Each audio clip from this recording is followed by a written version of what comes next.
தாவேக கூட்ட நெரிசல் மரணம் குறித்து கரூரில் தேசிய ஜனநாயக கூட்டணி எம்பிக்கள் குழுவினர் ஆய்வு. உண்மை நிலையை விசாரித்து அறிக்கை அளிப்போம் என பேட்டி.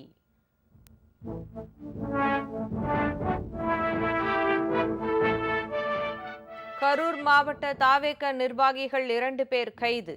பொதுச் செயலாளர் புசி ஆனந்த் முன்ஜாமீன் கேட்டு மனு.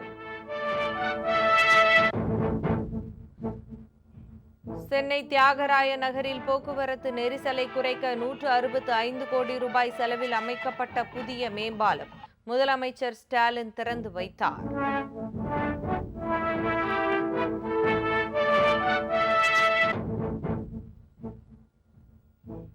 அதிபர் டிரம்ப் முயற்சியால் காசாவுடனான போர் நிறுத்தத்திற்கு இஸ்ரேல் பிரதமர் ஒப்புதல். பிரதமர் மோடி உள்ளிட்ட 8 நாடுகள் வரவேற்பு.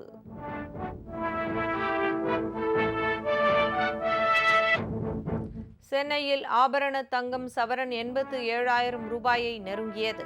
இன்று சவரனுக்கு 720 ரூபாய் உயர்ந்து 86,880 ரூபாய்க்கு விற்பனை.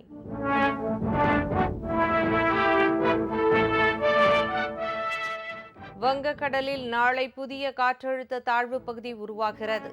தமிழகம், புதுச்சேரியில் வரும் 5ஆம் தேதி வரை பரவலாக மழைக்கு வாய்ப்பு.